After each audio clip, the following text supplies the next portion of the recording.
Welcome to Speaking of Grace, the weekly message podcast from the Whole Life Church in Orlando, Florida. We're a multi-ethnic, multicultural, and multi-generational congregation committed to our mission of loving people into a lifelong friendship with God. We are committed to our vision of being a church without walls, fully engaged in serving the people of our community. Thank you for joining us as we continue Speaking of Grace.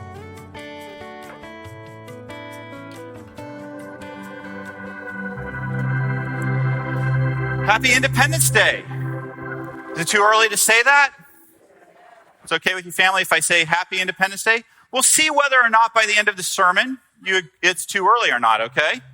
We'll see. But as you may remember, we are kind of going through our values. We're going through our whole life family values, and I needed somebody to volunteer to tell me our whole life family values. Anybody want to raise their hand, be brave, and tell me our whole life family values? Wow. I'm going to pick on somebody. Please don't do it. No, don't do that. Hey, why don't we go ahead and have you do the family values if you don't mind? Would you be okay with doing that? Yeah. Okay, we're okay with it. Here we go. So love, acceptance, right, forgiveness, grace, the Bible, yes, and worship, participation. I am so impressed with that. I'm going to give you a limited edition hat. Less than 50 of those in existence.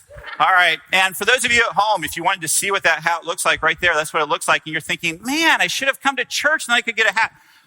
Hey, I'm going to give you an opportunity to get one of these hats. All you have to do is be the first person to put our family values in the chat in the correct order.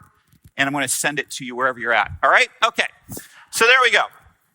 So let's go ahead and talk about our main topic today. It's the forgiveness part of our values. We've talked already about love and acceptance. And what I'm hoping that you're kind of catching on to is that each one of these flows into the next one.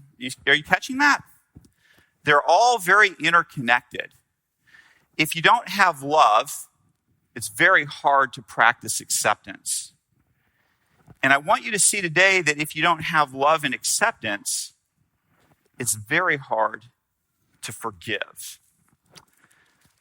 I think that that's one of the beauties of the Christian faith, is the emphasis that's placed on forgiveness. I think it's one of the beautiful things about our faith. And this holiday weekend, I wanted to talk to you about a character from the American Revolution. I'm going to suggest and guess that you may have never heard this man's name before. His name is Peter Miller. How many of you are familiar with Peter Miller from the American Revolution? Heard that name before? Maybe? No hands up. Okay, well, today you're about to learn something, and that's always good. Peter Miller is actually a very, very accomplished theologian and scholar. And Peter was asked by Thomas Jefferson to actually translate the Declaration of Independence into 7 different languages. And it's one of the ways that they actually distributed the Declaration of Independence around the world so that the rest of the world could hear the United States' reasons for declaring their independence. And so Peter was very instrumental in it. You probably have never heard that before, but he translated the Declaration of Independence into 7 different languages. So he was very well known to many of those who are part of that group of people that brought about American independence. Well, as the struggle went on, you may have heard of that famous Valley Forge. Remember Valley Forge? Not a particularly great time for the Continental Army. They were going through a lot of trouble. And one of the pieces that became very problematic was that there were a lot of British sympathizers. They were known as Tories. And these people would actually send information back to the British about what was happening in Washington's camp. And one of those people was caught. His name is Michael Whitman. Michael actually lived in the same general community as Peter Miller. They knew each other. And when they caught Michael Whitman, he was put on trial. And in some accounts, they say that Washington himself sentenced Whitman. Because as the trial continued on, it became very clear that Whitman had passed on material help to the British that was instrumental in them doing some things that weren't particularly great for the Revolutionary Army. And so Washington sentenced Whitman to hang, which was the standard thing for a traitor, for somebody who is acting that way. Well, the night before Whitman was to hang, Peter Miller had heard about Whitman's predicament. And Peter Miller was at this time an older man. And by some accounts, he walked as far as 20 miles that day through snow to get to where General Washington was at. He asked to see Washington. Washington knew who he was and was happy to grant him because Peter Miller was the leader of a group of Seventh-day Baptists who were providing hospital care for Continental soldiers, besides the work he'd done with the Declaration of Independence. So Washington says, sure, come on in. So Peter comes in and he says to Washington, he says, hey, I need you to pardon Michael Whitman. I'm asking you because of who you know I am. I'm not saying the man isn't guilty, but what I am saying, for my sake, I am asking you to pardon this man. And Washington said, Peter, I'd do just about anything for you. I have great respect for you. But we're in a war. And if we're going to pardon people who do what Michael Whitman does, it's going to only make those people more bold in their efforts. They're going to betray us more. They're going to have more because they'll just know they're going to get off. So as much as I would like to help your friend out, I simply can't do it. Peter Miller said, oh, you don't understand. Friend? No. Michael Whitman is no friend of mine. He's my greatest enemy. You see, Peter Miller had broken off from the church that Michael Whitman was a part of. And Michael Whitman hated him for it. Michael Whitman sent all kinds of bad stories, gossip about Peter Miller. There are accounts that Michael Whitman struck and physically assaulted Peter Miller. And Peter Miller said to General Washington, you see, he's assaulted me and he's spit in my face. No, he's no friend. He's my enemy. But for that very reason, I'm here to ask, if he were a friend, I might not be here. But because I take the Lord's word seriously, to pray for your enemies and to do good to those who treat you badly, I'm here to ask for his pardon. And as the legend goes, Washington teared up and said, how can I say no? And it was a profound moment for Washington. He signed the pardon. And again, as the tale goes, Peter Miller walked 20 more miles that evening to be there on time to present the pardon to the executioner the next morning in their community so Michael Whitman would live. And he did. I want you to stop for a moment and think about the definition of forgiveness. I borrowed this definition from Patsy Rodriguez, who did a seminar at one of my churches on forgiveness. And unfortunately, Patsy is one of the casualties of COVID-19. But Patsy did this definition. I've really liked it, so I'm using it here. Forgiveness is a decision to give up your perceived or actual right to get even with or hold in debt someone who's wronged you. I want you to take a moment and think about someone that would fit that definition most recently in your life. I'm not asking for the person who's hurt you the worst, but I'm asking you to think, when was the last time somebody hurt you? Somebody wronged you? Somebody's in your debt, and you may have an actual right to collect. Do you have that in your mind? If you do, I'm going to go ahead and invite you to stand with me, actually, right now. You can stand up where you're at. It's okay. I know it's a little scary. but we're going to do this together. It'll be good. I need everybody to stand up. You may have noticed that I didn't start off with prayer today. So what I'd like us to do is actually say the Lord's Prayer together. Can you do that with me? So I'd like you to read it while we stand together. And this will be our opening prayer. So let's say it together. Our Father in heaven, may your name be honored. May your kingdom come. May your will be done on earth as it is in heaven. Give us today our daily bread, and forgive us our debts as we ourselves have forgiven our debtors.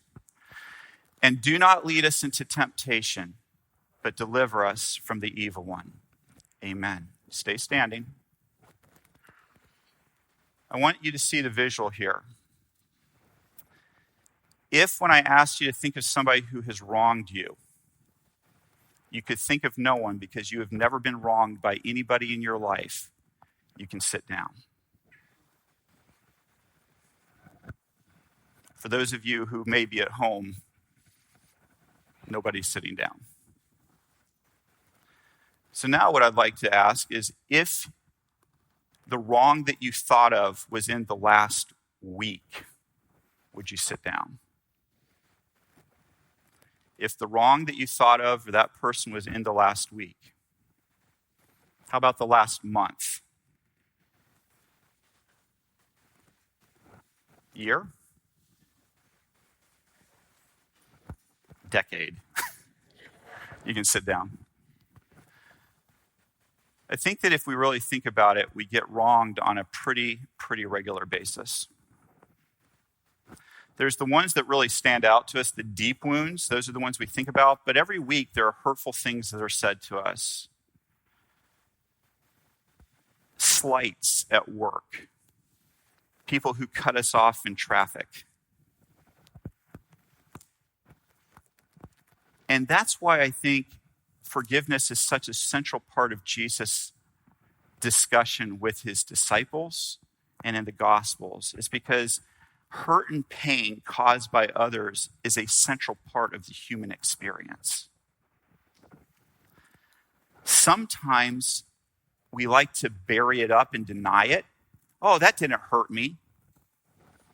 But what happens is when we don't actually own it, it builds up inside of us.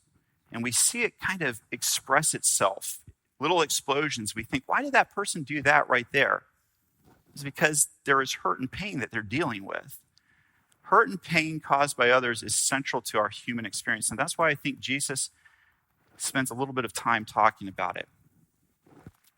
Did it bother you at all when you read those words in Matthew 6, verse 12? And forgive us our sins as we have forgiven those who sin against us?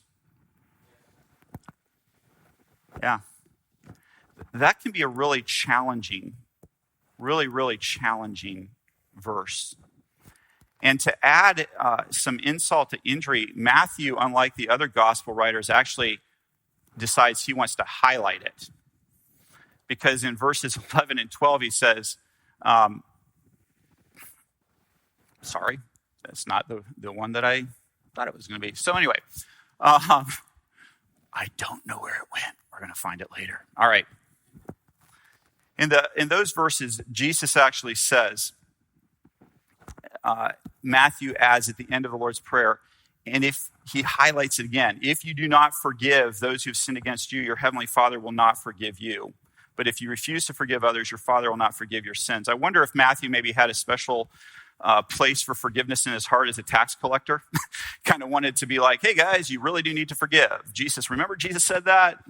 Yeah, please be forgiving. And if you don't, you could be in trouble. These are the words of Jesus, though. Jesus said this. And I think it's really worth us thinking for a moment about that. That Jesus puts this deep emphasis on being able to forgive, connecting it to God's forgiveness. I struggle with that a little bit, if I'm honest with you, because there are some people in my life who have wounded me so much that I struggle with forgiving. There are people who have hurt me to the point where I don't even want to forgive. But I want to suggest to you that Jesus' prayer offers the answer to this. That Jesus wouldn't just leave us out there hanging, being like, hey, good luck. I hope you can figure out how to forgive. I've got grace for everything else, but if you can't forgive, sorry, that's where grace doesn't go. Grace goes everywhere. Grace goes everywhere. And I think the little answer is found here. As I was studying this text, what really jumped out to me that hadn't jumped out to me before is a 3-letter word in there. You see it? Give us today the food we need. There's not a period after that. Now, I know this is a little bit of semantics because there wasn't actually punctuation in the Greek language that this was written in. But what's significant about it is that in the Greek that it was written in, the word and is there. These two are connected. And is a connecting word, isn't it? So why does Jesus connect, give us today the food we need to forgive us our sins as we have forgiven those who have sinned against us? I want to suggest to you that the reason why Jesus does this is because just like he provides our daily food, Jesus wants to provide to us forgiveness. It is not yours to do. It is his to do. And as you allow him to put that into your heart, even when you don't feel it, you open up your heart and say, Jesus, you do this. Jesus will help you through that. Now, with all that said, I want to share a couple basic concepts of forgiveness with you that I think are important for us to understand. First, forgiving is not a way to avoid pain, but it's rather a way to heal pain. Did you catch that? It's not a way to avoid pain. If you want to address forgiveness in your life, it will cause pain. It's like anything other pain in our life. Sometimes to get to the root of it, it takes a little bit more pain to deal with it. If you want to take care of a cavity to get rid of that pain, you're going to need to go see a dentist. Secondly, we forgive people what they are, what they've done, but not for who they are. This goes to the acceptance part. We accept people as is. We forgive the things they do. We cannot forgive unless we first blame the person who's wrong. Now, that sounds unchristian, doesn't it? How can we blame people? But blame is important. A lot of times when people perpetrate, you can't blame me for that. Yes, I can. I have to. In order for me to actually forgive something, we have to name it. You can't tame it till you name it. So we have to name it. We're not excusing the person we forgive. We actually blame the person and forgive them for that. Forgiving is a journey. The deeper the wound, the longer the journey usually takes. Some people, there's profound stories, they forgive immediately. But you know what? By and large, my experience is that the more you're hurt, the longer it takes to forgive. And the point is, are you on the journey, not where are you at in the journey? When Jesus says, forgive your debts, I think he's saying, where are you at in the journey? Are you headed there? The next thing is the perpetrator doesn't get to decide how quickly forgiveness should happen. If I were to stab you and 2 minutes later say, hey, you really need to stop bleeding, we'd all know that was ridiculous. But I hear this all the time. People come into my office, somebody who's been abusive to another person, they said I was sorry, why won't they forgive me? Well, you stabbed them, they're still bleeding. You don't get to decide when another person has to forgive you. That's between them and God. Your job, if you hurt somebody, is to say that you're sorry, and may I add, make restitution. That's a biblical concept. It's not enough to just say you're sorry. There is action involved in this to make things right. Finally, forgiveness does not necessarily mean reconciliation.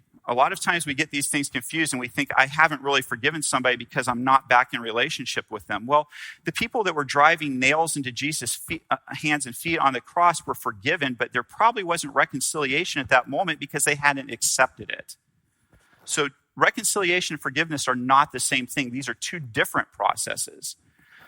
And now finally, we do not forgive because we're supposed to, but we forgive so that we can be healed. And this clip from the movie, The Interpreter, I think is a beautiful illustration of that.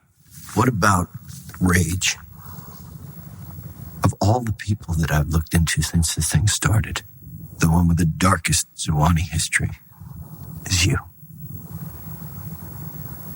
It was his landmines that killed you. Shh. We don't name the dead.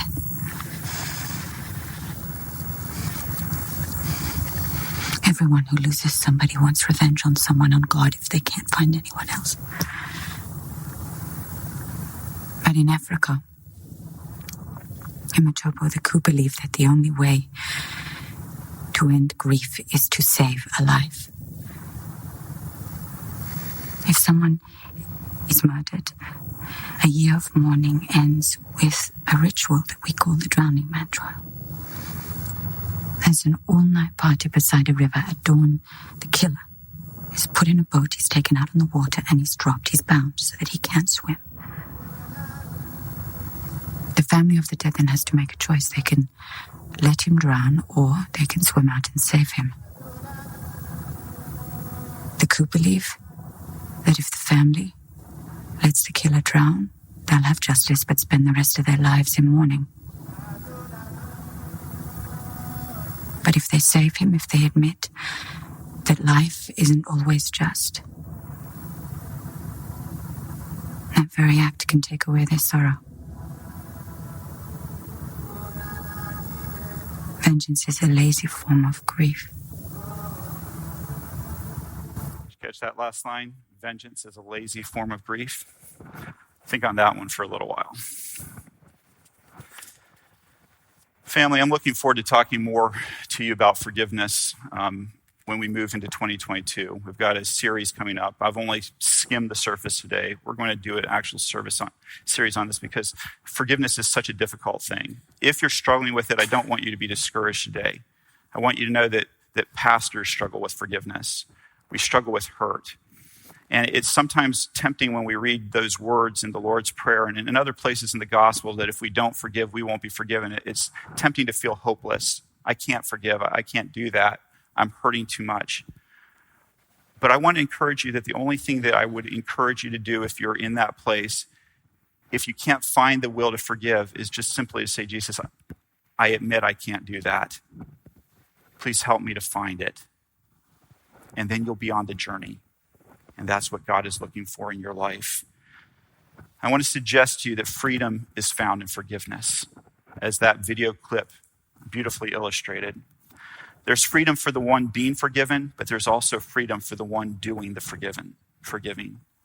Freedom is never easily gained or kept, but it's always worth the struggle.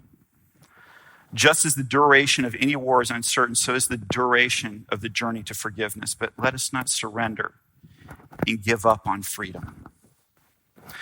With the power that's found in Jesus' template for prayer, let's invite the Holy Spirit to create God's kingdom in us and that his will be done through us, trusting us that he'll give us for today what we need, that he'll never be early, he'll never be late, that in his rescue of us from the temptation to not forgive. I pray that you're able to forgive those who have hurt you, and when that happens, I truly want to wish you a happy Independence Day.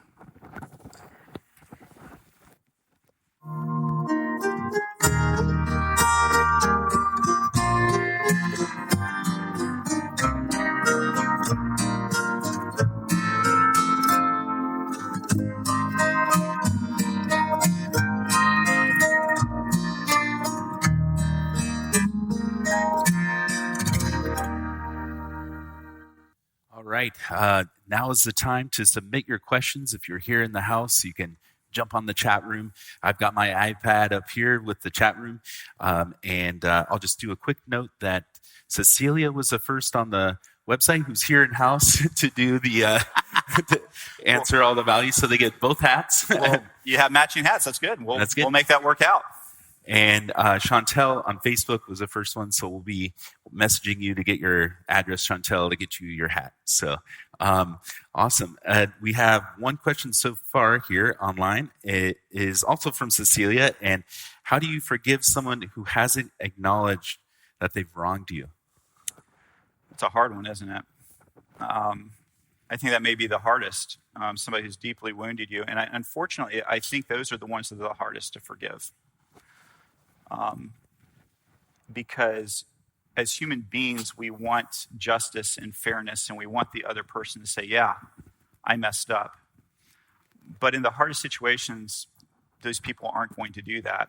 Either they're blind to it, or they don't care, or they meant to do it, and that you're not going to get a forgiveness.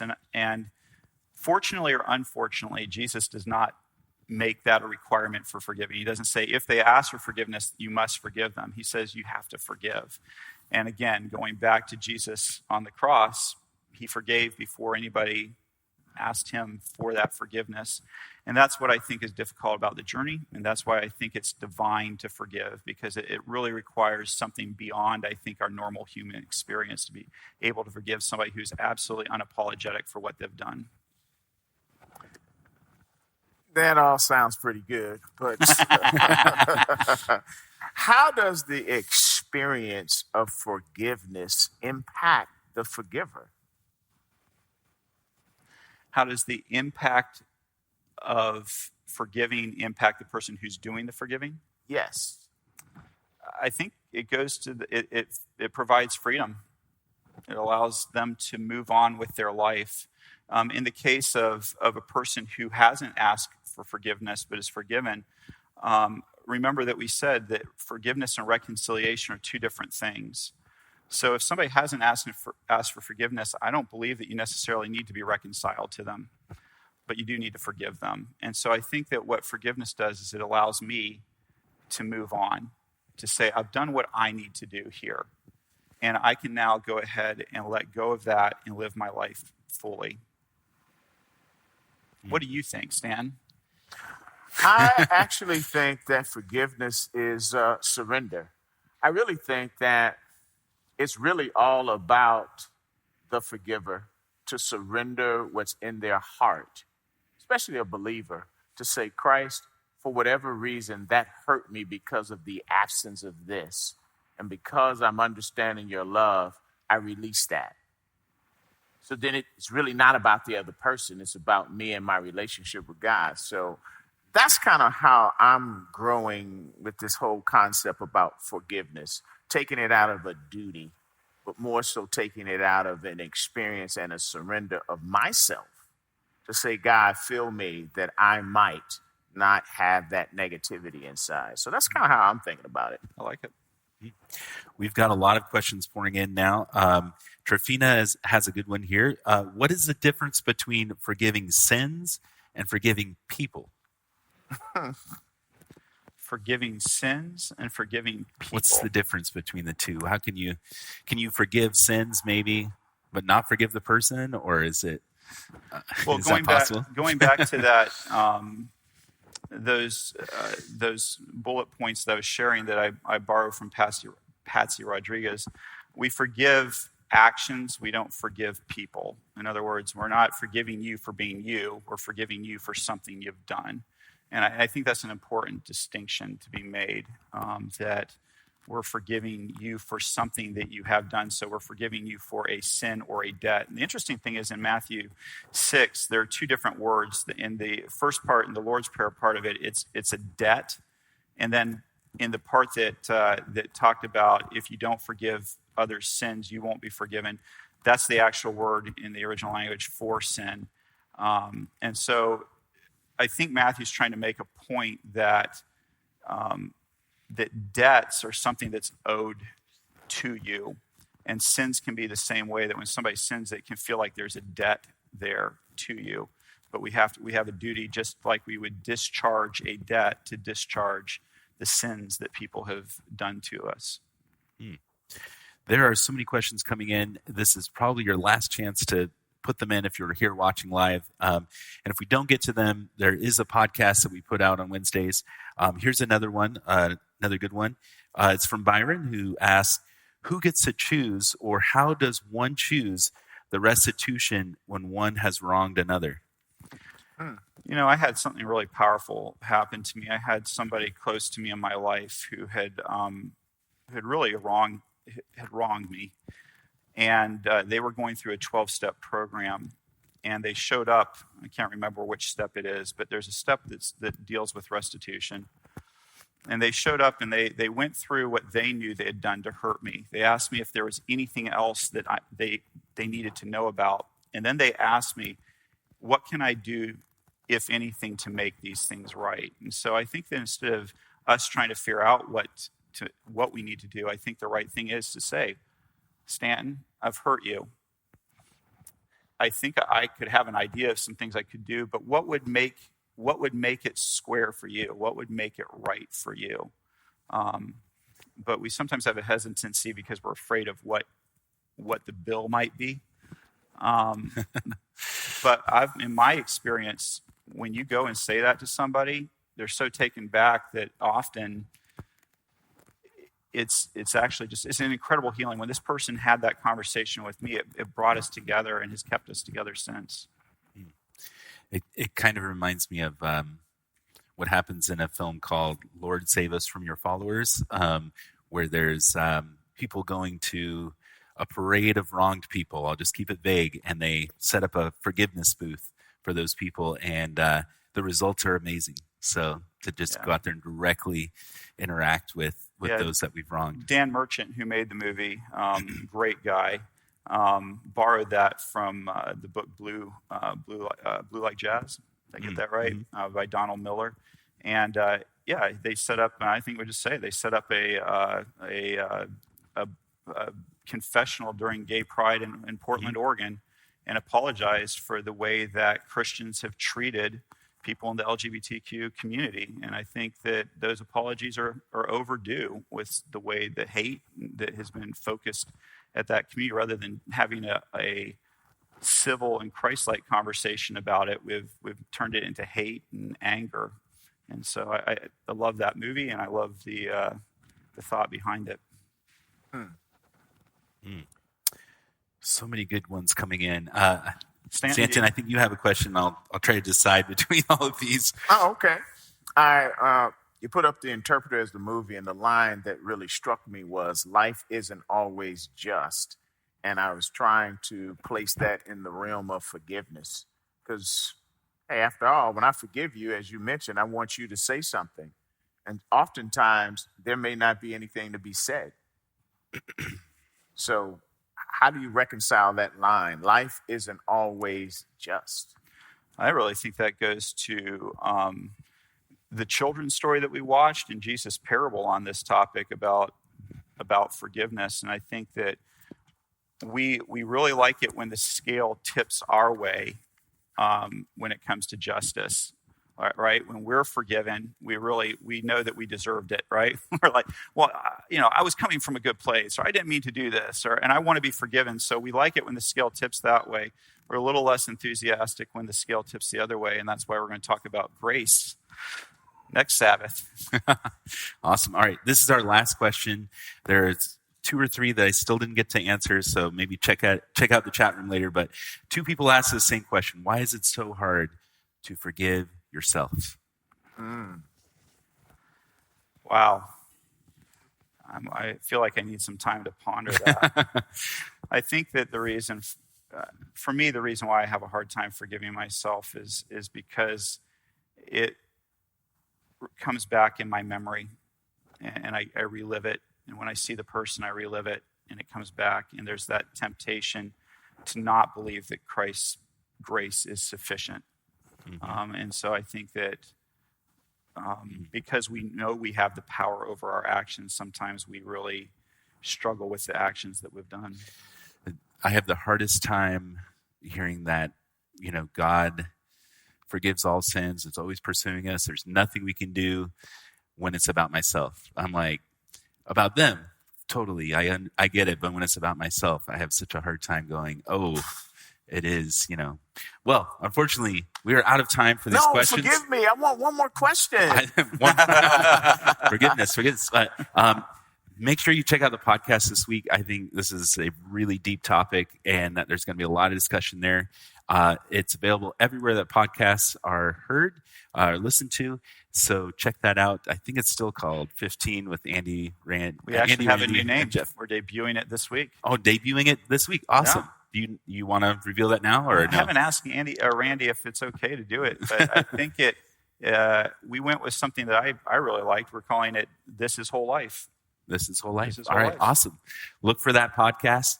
And I believe we're doing it dual. We're putting it on the old one and on a new one is what Randy told me. So awesome. Look for that there. We thank you guys so much for participating with us. And we'll see you next time. Hi, this is Randy McGray, podcast producer and host here at Whole Life Church. Loving people into a lifelong friendship with God is our mission at the Whole Life Church, and our podcasts, Speaking of Grace, and its companion, 15 with Andy, Randy, and Jeff, are designed to help facilitate conversations that help us grow together in that pursuit. Now that you've heard the message for this week, don't forget to check out the Whole Life takeaways for this message. Swipe up in today's show notes and join the conversation. Speaking of conversations, each Wednesday morning we take a closer look at the week's message. That's right, the one you just listened to. We discuss practical ways to apply spiritual lessons and ask honest questions about the issues we face as Christians, all focused through the lens of grace. Your voice is a welcomed addition to that conversation. We encourage your thoughts and your questions by sending a voicemail or text to 407-965-1607 or send an email to podcast@wholelife.church. You can find everything podcast related on our website, wholelife.church/podcast. And plan on spending every Tuesday evening and Wednesday morning with us as we bring you the Whole Life Church inspiration you love straight into your headphones. Thanks for listening and have a great week.